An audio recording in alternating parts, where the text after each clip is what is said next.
Kita pergi, kalau hampa boleh scroll, hampa scroll video Bali Monkey yang lain, ada satu video tu kami jumpa seorang Sami, nama dia Cao lah. Cao. Kami pergi kami pergi satu kuil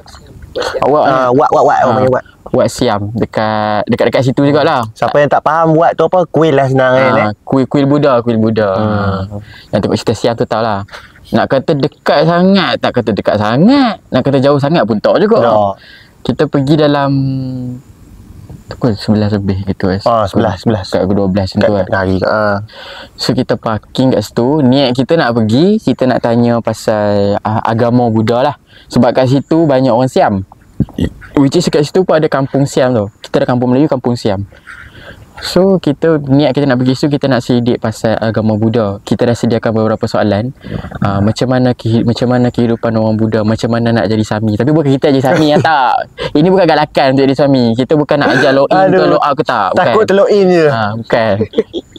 Ini bukan ajakan paradigma nak ajak masuk. Tak. Tak. So kita tanya dekat, kita just nak tahu perbezaan agama kita dengan agama mereka. Macam tu je. So kita tanya macam mana kehidupan orang yang dah mati dalam agama mereka. So kita tanya macam mana nak jadi Sami. Apa beza baju putih baju oranye. Macam-macam kita tanya. So bila kita dah tanya tu, pasal soalan-soalan tu kita tak payah nak boleh tahu, tengok video sana. Scroll. Dah subscribe belum? Dah subscribe belum? Rajin sangat tangan tu. Dah subscribe belum? Scroll lah. Ya. Tu pun nak beritahu. Selain soalan tu, kita ada tanya juga sebenarnya dekat Sami tu kan. Kita ada tanya pasal mungkin ada kawasan kampung kan, mungkin ada kejadian mistik yang pernah jadi dekat situ. Tapi Cao lupa lah nama dia. Tapi dia baik sih. Baik betul. Nescafe dia boleh tak tahan. Dia punya kopi baik nak mampu. Kita ingat aku ingat pahit dia Habib Allah. Lari tajuk kan. Okay, kita ada tanya juga Sami tu kalau pasal. Kalau ingat kita ada tanya juga. Mungkin ada kejadian mistik yang orang kata apa?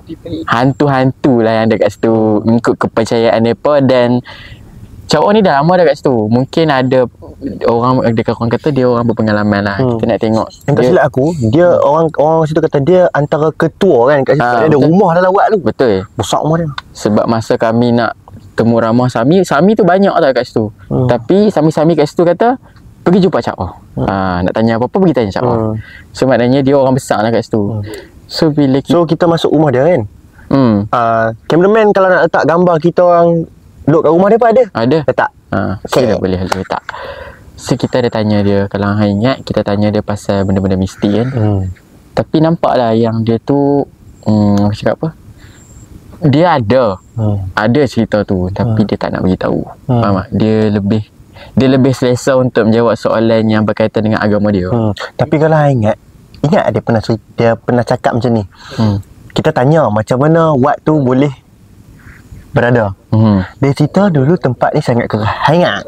Ya, betul. Macam mana dia cerita dia? Dia sebenarnya hantu yang tempat kerah tu pun daripada dia cakap apa, ada orang tanam macam mana. Dia kata dulu ni kawasan kebun. Lepas tu geng-geng, aku kalau salah minta maaf lah. Dia kata ada orang-orang kampung Melayu tak berani tempat tu, keras sangat. So geng-geng Siam ni yang buat kat situ. Sepatutnya dia kata nak buat masjid kat situ. Dia kata tidak nak buat masjid. Sepatutnya dia cakap nak buat masjid. Tapi gangguan tu orang kata apa, tanah tu macam dah dimiliki. Salah. Tanah lama kan. So depa ni orang kata Buddha ni berani berani. Lepas tu pula depa bina Wat Siam dekat situ.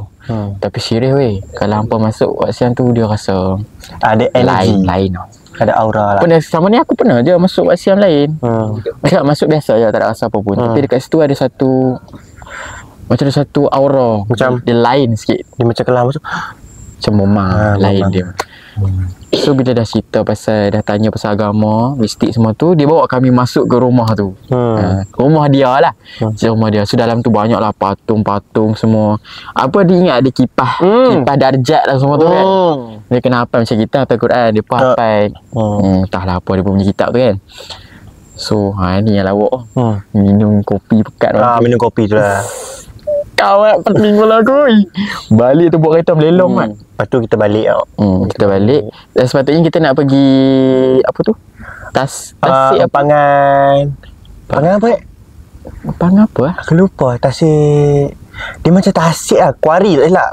Ada haiwan-haiwan. Ada haiwan. Tempat macam orang selalu pergi tapi hujan. Hujan lebat. Hujan tu. Tapi pergi juga kan? Pergi juga. So pergi juga. Tasik Berih kot. Tasik Berih. Tasik Berih. So kita pergi Tasik Berih tu, hujan-hujan kita pergilah photoshoot masing-masing kita gambar sikit kan.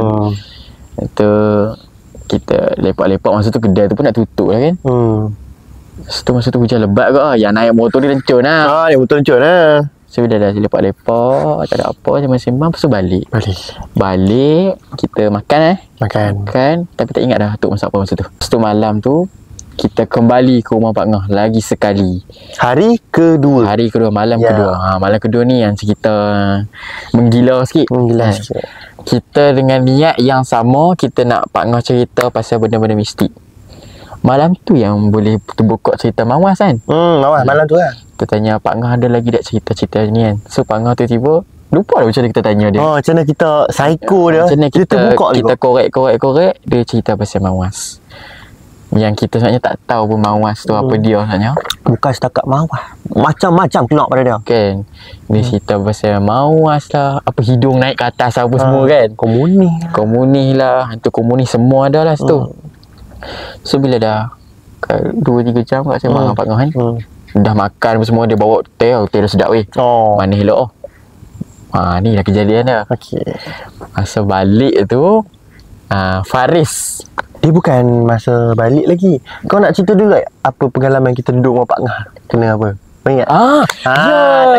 Betul. Takkan nak skip kan. To the next part tau. Kita cerita dulu. Masa yang kami tengah bercerita tu, tengah cerita elok ni, tiba-tiba macam kat macam ni rumah sebelah tu macam ada Pak Ngah tambah zinc tau. So tempat kami lepak situ lah. Macam orang baling batu-batu kecil, baling atas, orang cakap apa tu? Atas zinc tu. Tapi itu bukan bunyi batu. Kalau batu dia sekata. Sekata. Ni dia serak. Dia macam meleret macam tu kan. Lepas tu Pak Ngah masa tengok kan, kucing tu macam ais. Kata kalau dah kata kucing tak faham kan, tidak faham sendiri lah. Aku ingat yang tu seorang kot yang tu kira titik permulaan kita nak kena balik tu. Lepas tu macam aku pula kalau ingat aku duduk belah dinding and tingkap, tapi tingkap tak ada, dia just frame, dia daun je. Apa aku kena aku rasa macam ada orang datang. Krek belakang semua hutan. Betul belakang tu hutan tu. Prak. Sekarang mah serius tu. Yang paling takut masa bumbung tu lah. Tapi aku ingat benda yang aku takkan lupa pasal hang aku. Satu bunyi pasiang betul. Betul. Satu lagi hang ingat tak?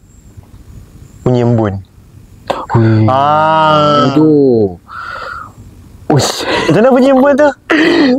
Aduh, macam mana? Dia macam bunyi embun. Perau. Lepas tu aku dengan hang serentak. Kita tengok sama-sama. Kata apa? Embun kono lah embun. Nak menyedak hati. Padahal masa tu masing-masing kecut habis lah. Tapi masa tu relax sebab Pak Ngah ada. Lepas tu kisah kita ni masa kita nak balik, aku rasa aku bukan nak salahkan orang. Tapi masa tu ingat tak Faris cakap semalam Adam dengan kena atas motor nampak kambing. So malam tu dengan rasa ingin tahu dia cakap dia pula nak bawa motor. Dia nak motor, aku pula willing nak ikut. Salah satu. Tu niat dah salah dah tu. Jalan daripada nak balik rumah Pak Ngah tu nak kata jauh sangat tak, dekat sangat pun tak. Kira sedang-sedang. Kira malam dengan rasa menanti nak balik tu rasa jauh lah. Sebelum kau cerita pasal balik, kan kita cakap embun tu kan.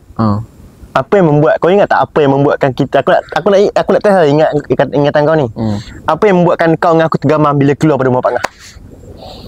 Apa Embun selalu daripada pokok. Betul. Oh, you duk.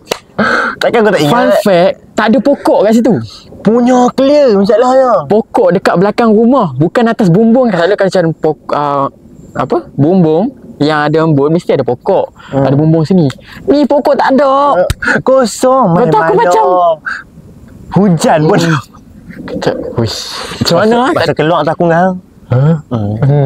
Dia ada dia dah. Masa nak balik tu hati rasa tak sedap dah. Sini pun dah kacau mesti ikut balik tau. Lepas tu masa nak balik tu mula-mula ni yang Faris cerita Faris buat motor kan. Sebelum tu aku dulu. Buat motor? Bukan. Cerita ni aku dulu. Okey. Dia macam naik